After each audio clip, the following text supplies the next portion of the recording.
Hello artists! In this video I'm going to be showing you how to make a simple pillow using a running stitch. Before you cut your fabric, you want to make a pattern. So I'm making a simple pattern for a pillow out of a piece of paper. I'm measuring. I'm going to make this one 5 inches across, so I'm marking the 5 at the top and the bottom of my paper. And then I'm going to connect those 2 points. But I realize that they're off a little bit. There's a saying in sewing that says, measure twice, cut once, and this is exactly why. So I measured a second time and now my points line up. Cut along that line, and now you have your pattern so that both sides of your fabric are the same size when you sew them together. Pin your pattern onto your fabric. When you use a pin, you have to push it through both the pattern and the fabric and then back up to the front so that it lays down flat. Then always cut from the edge of the fabric, not the center, so that we don't waste. Cut your fabric around the edges of your pattern. This is just a way that we measure things so that we end up with 2 pieces of fabric that are the same size and that line up when we sew them together.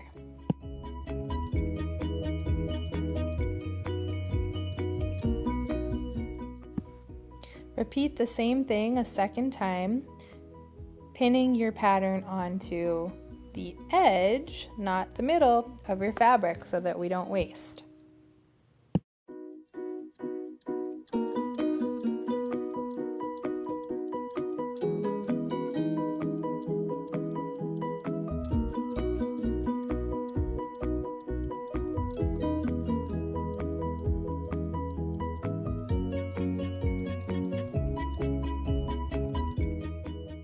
Because you used a pattern, now you have 2 pieces of fabric or 2 sides of your pillow that are the same size. Pin those 2 sides together just like you did with the pattern. Go through both pieces and then back out the front so that your pins lay flat. You want to have about 2 fingers distance between each pin. So you don't need tons of pins, but you want enough that it holds your fabric in place while you're sewing around the edges. So there are different kinds of needles you can use, and you want to choose the right needle for your project. This is a plastic yarn needle. This is a metal blunt tip needle.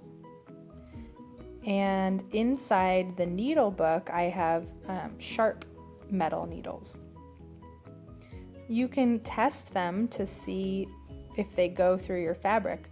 A yarn needle doesn't sew through felt very easily. You might need to use a sharp one for that. Thread your needle. If you'd like to, you can use a paper needle threader and tie the knot in your thread. I'm not going to explain how to do this in this video, so if you haven't learned that skill yet, go to the Logan School Arts YouTube page and watch the video that's called Thread a Needle, Tie a Knot. And in that video I'll teach you specifically how to do this skill if you haven't learned it yet.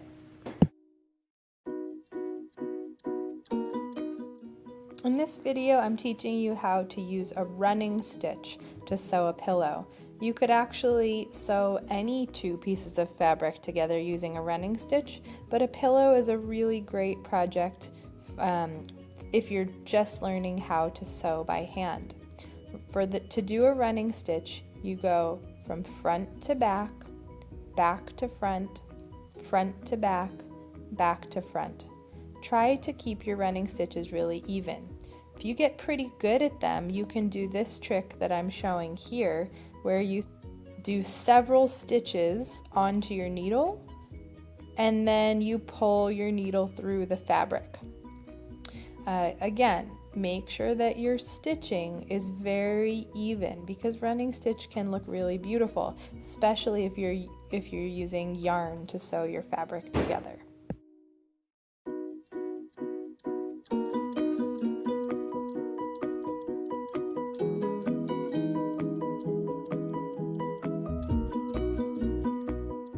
If you're making a pillow, leave one edge open so that you can stuff it. Stuffing is called batting.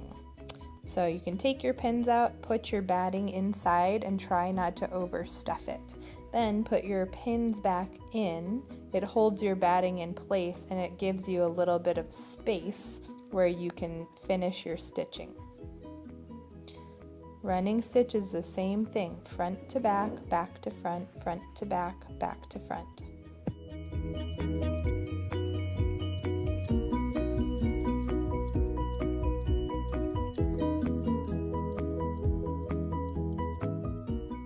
Very important, make sure that you have enough thread or yarn left over to tie your knot.